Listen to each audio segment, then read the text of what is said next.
죄에 대해 슬퍼하고 미워하며 죄에서 하나님께 돌이켜 굳센 결심과 노력으로 새롭게 순종하는 것입니다. 아멘. 자, 보세요. 생명에 이르는 회개도 구원의 은혜다 그랬습니다. 은혜의 수단이라는 거죠. 구원의 은혜라는 것입니다. 지난주에 우리 복습했는데 믿음은 예수님을 영접하고 예수님을 의지하는 것이다 했죠. 그리고 회개는 자기의 죄를 깨닫고 주 앞에서 주 안에서 자비를 하나님의 자비를 깨닫는 것, 또 그리고 돌이켜 순종하는 것까지가 오늘 말했는데요. 다시 정리를 요걸 해보면 이렇습니다. 생명에 이르는 회개란 지적으로 볼 때 지적으로도 진리를 깨달아야 된다는 것입니다. 예수 그리스도를 통하여서 우리의 죄와 허물이 사하여진다는 이 사실을 그대로 인식하고 깨달아야 된다는 것입니다. 그리고 내 죄가 무엇인지를 알아야 된다는 거죠. 말씀의 거울에 비춰서 말씀의 빛이 우리한테 비칠 때에 내가 이것이 죄구나 라는 분명한 인식이 있어야 된다는 거죠. 내가 잘못했구나 라는 걸 깨달아야 된다는 거예요. 그리고 감정적으로는 어떻습니까? 그 죄로 말미암아서 슬퍼해야 된다는 거죠. 내가 이 죄로 말미암아 죽게 되었구나. 고통이 있다는 거죠. 죄로 말미암은 아픔, 고통이 사실은 있어야 돼요. 그게 그렇게 해야 진정한 생명에 이르는 회개에 간다는 거예요. 그냥 용서해 주세요. 그리고 돌아서 깔깔깔깔 웃고 그러면 그거는 전혀 죄에 대해서 슬퍼하는 마음이 없는 거죠. 그건 진정한 회개에 이르지 못한다는 것입니다. 그리고 다음에는 의지적으로 내가 이것이 죄라고 알았다면 이것에 대해서 내가 심히 통곡하고 내가 이것을 회개했다면 완전히 길을 바꾸어야 된다는 겁니다. 근데 이제 바꿔서 가는 것은 또 다른 문제예요. 가려고 애를 쓰는 그런 부분이 있어야 된다는 거죠. 또 이제 누구냐면 아브라함이 아들을 바치려고 하는 겁니다. 그게 이제 제가 말하는 거예요. 거기서 그게 결국은 뭐냐? 순종, 하나님께 대한 순종이 있어야 된다는 것입니다. 그래야 진짜 생명에 이르는 회개에 이를 수 있다는 것입니다. 이것을 우리가 좀 쉽게 이해하면 성경에 보면 누가복음 15장에 보면 탕자의 비유가 나옵니다. 이 내용을 잘 보면 이렇게 해서 생명을 다시 얻게 되는구나 우리가 알 수가 있죠. 탕자의 비유 이런 거 보시면 알지만 탕자가 둘째 아들이죠. 탕자가 아버지에게 가서 요구합니다. 유산을 나눠 달라고 하죠. 부모가 살아있는데 아버지가 이렇게 살아있는데 유산을 요구한다는 것은 어떤 의미가 있냐면요. 아버지를 아버지로 생각 안 하는 거예요. 죽은 아버지하고 똑같이 이렇게 생각하는 겁니다. 그러니 얼마나 이게 나쁜 아들입니까? 이런 아들은요. 성경에 보면 죽이라고 했어요. 그런데 아버지는 어떻습니까? 재산을 나눠서 줘요. 유산을 나눠줍니다. 그랬더니 이 아들이 그 유산을 들고 즉시 떠나는데 아버지 가까이 있으면은 간섭받을 수 있으니까 어떻게 합니까? 성경에 보면 먼 나라로 되어 있거든요. 어떻게 하든 아버지로부터 멀리 떠나는 것. 여기서 여러분 탕자가 죄를 지었다고 하는데 진짜 죄는 뭐냐면요. 아버지한테 유산 달라고 한 거 우리 인간적으로 보면 그거 아주 나쁜 거잖아요. 아버지 취급도 안 하니까. 그런데 진짜 나쁜 죄는 아버지를 멀리 떠나는 거예요. 달라고 한 것보다 더 나쁜 죄가 아버지를 멀리 떠난 겁니다. 멀리 떠났어요. 그리고 먼 나라에서 호랑방탕하게 쏘다 보니까 다 탕진하게 되죠. 탕진했는데 마침 또 그때 그 나라에 뭐가 듭니까? 흉년이 드는 거예요. 기근이 들었어요. 그러니 이제 살기가 점점 어려워져서 어쩔 수 없이 먹고 살아야 되니까 돼지 치는 데 가서 쉽게 말해서 일을 얻어가지고 그곳에서 먹게 되죠. 그러다가 어느 날 생각을 하잖아요. 어떤 생각을 합니까? 내가 아버지 집에 있었더라면 얼마나 좋았을까. 그동안에 내가 아버지의 밑에서 그 풍성함을 누렸던 것들, 내가 그것들을 정말 내가 모르고 살았구나. 아버지의 은혜였구나. 이걸 깨닫는 거예요.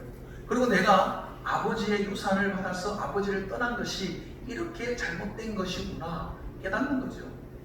그리고 내가 이제 여기서 줄여 죽는구나.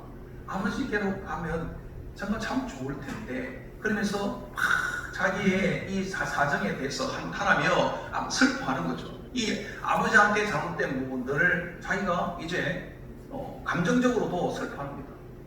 내가 아버지 집에 갔을 때 내가 다시 아들이라고 내가 칭함을 받지 않고 그냥 그 집에 종이라도 좋으니까 아버지 집에 있었으면 좋겠다. 이런 마음을 먹죠. 이게 바로 어떻게 보면 죄를 슬퍼하는 겁니다.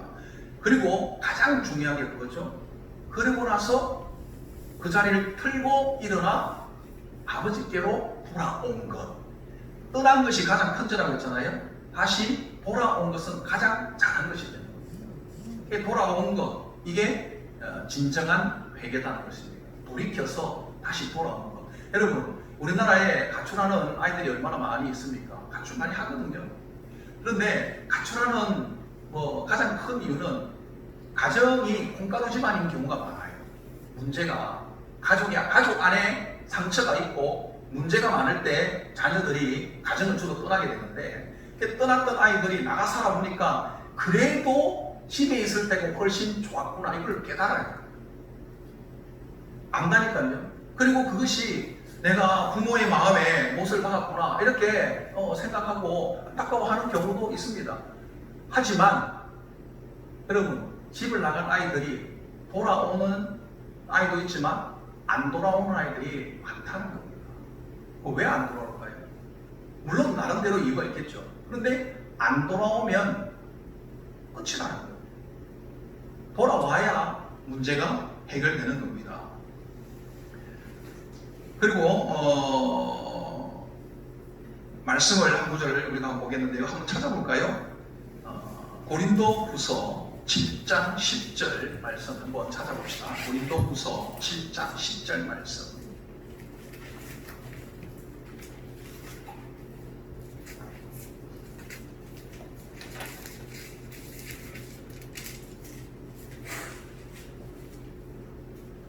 자, 찾았으면 우리 한 목소리로 한번 읽겠습니다. 고린도후서 7장 10절 말씀 시작. 하나님의 뜻대로 하는 근심은 후회할 것이 없는 구원에 이르게 하는 회개를 이루는 것이요 세상 근심은 사망을 이루는 것입니다. 아멘.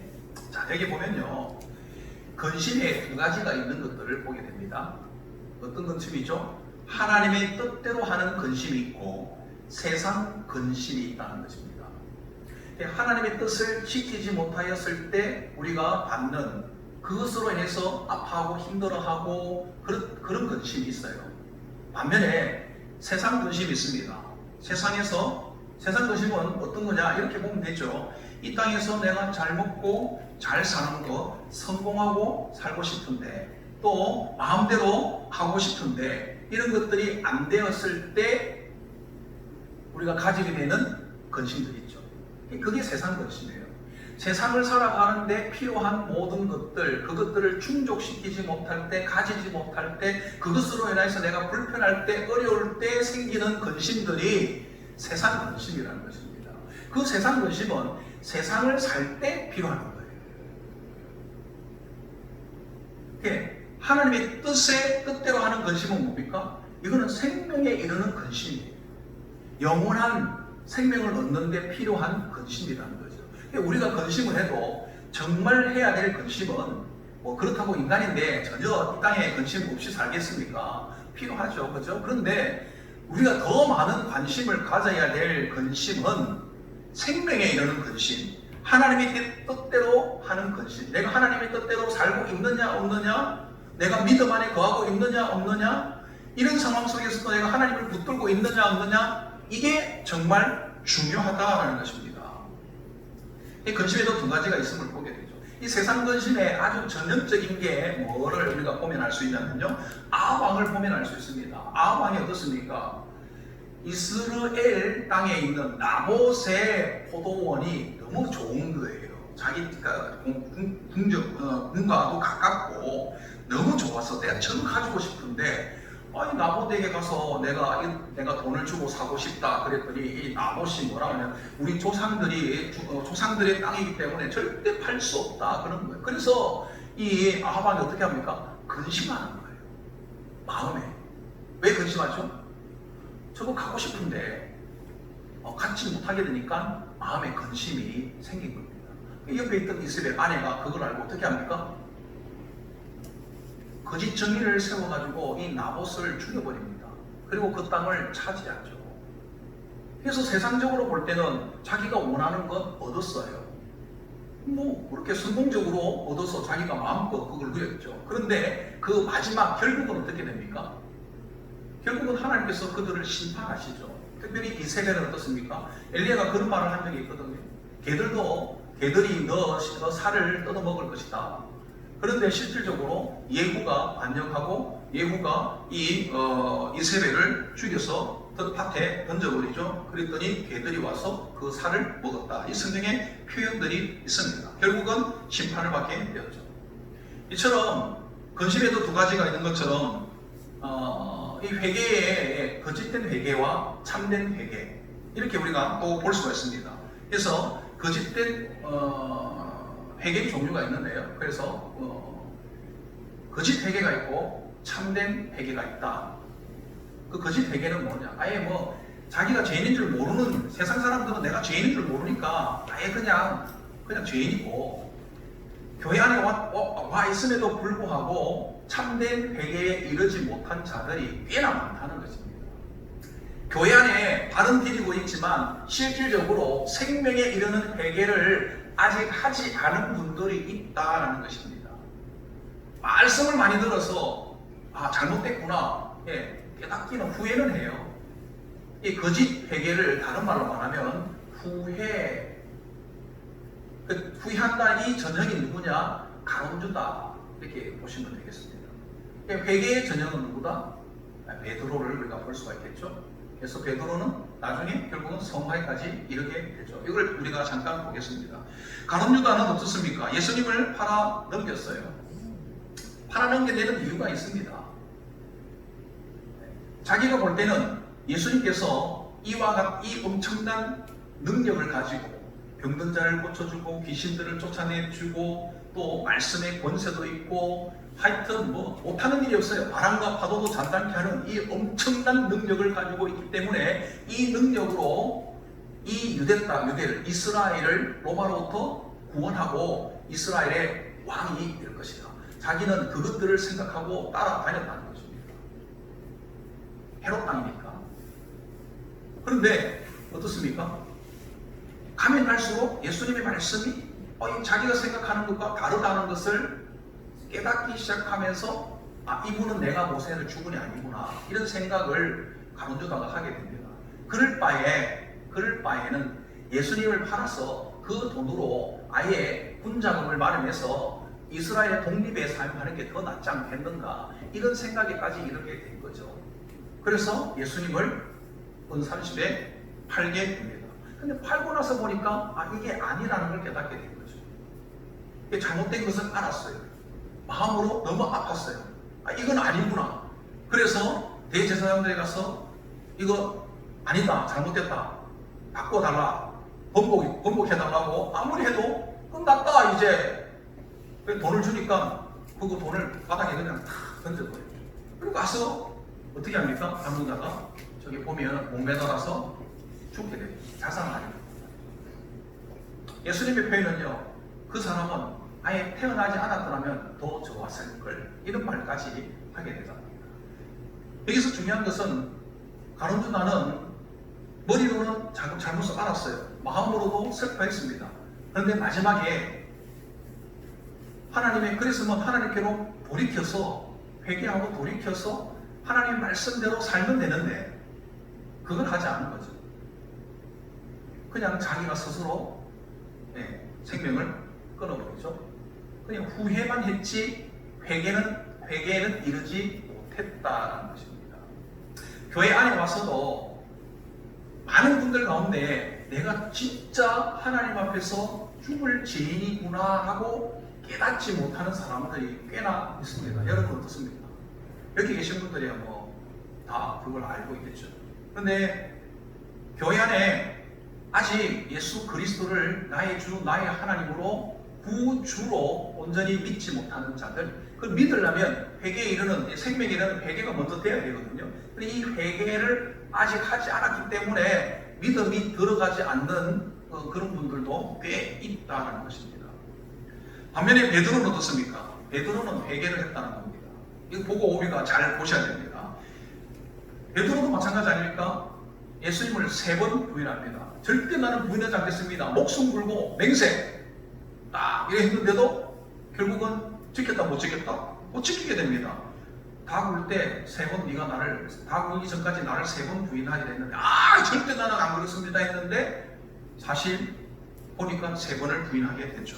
닭이 딱 울자 예수님의 말씀이 생각이 나서 통곡하고 웁니다. 이것으로 끝나면은 똑같죠. 가룟유다하고 똑같이 될 겁니다. 그런데 이제 베드로는 일단은 망연자실하게 좀 있었죠. 하지만 주님께서 부활하신 후에 어떻습니까? 다시 베드로에게 오시죠. 여러분 알잖아요. 물고기 잡고 있는데 와서 뭐 조반을 먹으라. 딱 보니까 주님이신 줄 알았어요. 얼마나 미안하겠습니까, 제자들이. 그때 예수님께서 묻죠. 네가 나를 사랑하느냐? 시몬아, 네가 나를 사랑하느냐? 그랬더니 베드로가 어떻게 대답했다고 했죠? 내가 주를 사랑하는 줄 주께서 아시나이다. 두 번째도 묻죠. 바요나 시몬아, 네가 진정 나를 사랑하느냐? 그랬더니 아주 곤란한 표정으로 주여, 내가 주를 사랑한 줄 주께서 아시나이다. 근데 또 한 번 또 묻죠. 바요나 시몬아, 네가 나를 사랑하느냐? 얼마나 곤란하겠어요. 근데 세 번째는 그렇게 곤란한 답을 하지 않았어요. 왜냐하면 첫 번째, 두 번째 한 예수님께서 베드로에게 물었을 때는 뭐라고, 어떤 의미로 뭐냐면 아가페의 사랑을 물었어요. 네가 정말 하나님의 사랑으로, 하나님의 사랑하는 것처럼 네가 나를 그렇게 사랑할 수 있겠니? 그랬을 때 대답은 사랑하긴 하는데, 주여 내가 주님을 사랑하긴 하는데 아가페의 사랑으로 사랑할 수 있다는 내가 장담을 못합니다. 그러나 인간들이 살 수 있는 우정의 사랑, 필레오의 사랑은 내가 할 수 있을 것 같습니다. 그렇게 대답을 합니다. 두 번째까지 필레오로 그렇게 계속, 베드로는 필레오로만 대답을 해요. 근데 예수님은 첫 번째, 두 번째는 아가페로 물었고, 세 번째 질문할 때는 그렇다면, 세 번째 질문은 이런 거예요. 예수님께서 네가 정말, 네가 그러면 필레오, 세상의 우정으로 그 정도로 나를 사랑할 수 있겠냐? 이제 딱 맞춰서 다시 물으니까 조금 베드로가 마음이 풀린 상태에서 주여 내가 그렇게 주님을 사랑하겠습니다 라고 말합니다. 그런데 베드로는요, 말은 내가 필레오로 사랑할 수 있습니다 라고 말했지만 그 마음은 어떻게 사랑하기를 원할까요? 아가페로 사랑하기를 원해요. 그렇게 하게 할 수 있기를 바랍니다. 그런데 베드로는 깨달았어요. 내가 그렇게 주님을 사랑할 수 있는 존재가 안 된다는 걸. 다 굴기 전에 3번 부인하는 이 사건을 통해서 정말 그때도 주님을 자기는 목숨을 걸고 사랑할 거라고 생각을 했는데 인간이 연약해서 그 사랑을 이룰 수 없더라는 겁니다. 베드로는 그걸 깨달았어요. 내 힘으로는, 내 능력으로는 주님이 생각하는 아가페의 사랑은 나는 할 수 없는 존재다. 인간적으로 내가 사랑할 수 있는 최선을 내가 다할 수 있습니다. 하지만 진짜 마음은 아가페로 사랑하고 싶습니다. 그런데 그 아가페로 사랑할 수 있는 유일한 방법은 뭐다? 성령께서 우리의 마음과 생각을 지켜주시면 우리는 아가페의 사랑을 할 수 있게 되는 것입니다. 그리고 그 이후에 사도행전에 가면은 베드로가 이제 성령을 받죠. 성령을 받고 나서부터는 베드로가 완전히 달라지잖아요.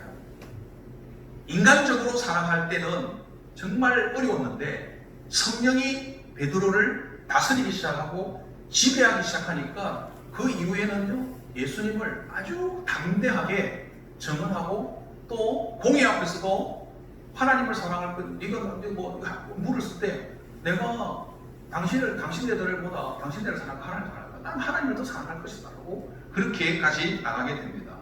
여기서 중요한 것은 그거예요. 다시 돌아오고 난 다음에 하나님의 말씀대로 살려고 끊임없이 애쓰고 노력한다는 것, 이게 중요한 것입니다. 다 지킨다는 보장을 할 수 없어요. 우리 인간은 다 지킨다는 보장을 할 수 없지만 방향을 바꾸어서 그 바꾸어진 방향으로 한 걸음 한 걸음 나아가기 위해서 애쓰고 순종하는 것, 그게 회개한 사람들의 모습입니다. 내가 회개했다고 하면서도 여전히 먹었던 것들, 개가 먹었던 걸 토한 것처럼 계속해서 반복적으로 그렇게 한다면 그것은 회개가 아니고 후회라는 거죠. 그런데 내가 지었던 것을 안 짓기 위해서 애를 쓰는 것, 이런 방법도 써보고 저런 방법도 써보고, 왜? 이제 방향을 바꿨으니까. 그 방향을 바꿨기 때문에 내가 이걸 지켜보기 위해서 부단히 애를 쓰는 거예요. 그럴 때 성령께서 도와주시면 훨씬 쉽게 그 길을 가는 것이고, 내가 내 힘으로 하려면 어렵게 그 길을 꾸역꾸역 가게 되는 거죠. 그러나 어쨌든 그 길로 돌이켜서 하나님의 말씀대로 살려고 애를 쓰는 것, 이 자체가 참으로 중요하다는 거죠. 그리고 그걸 잘 하기 위해서 성령의 도우심을 구하고 성령의 은혜를 덧입으면 훨씬 더 쉽게 그 길을 갈 수 있게 된다는 것입니다. 이게 바로 생명에 이르는 회개를 하는 것입니다. 그래서 말씀을 이제 정리하려고 합니다. 오늘 이제 빨리 끝나죠, 그렇죠? 너무 좋다, 그렇죠? 다음 주에 조금, 이제 다음 주에는 세 가지를 해야 되기 때문에 조금 길어질 수 있겠는데 어쨌든 보겠습니다. 적용 질문. 온라인으로 보고 있는 우리 많은 우리 성도들도 한번 좀 생각해 보시기 바랍니다. 나는 정말 하나님 앞에서 내가 참된 죄인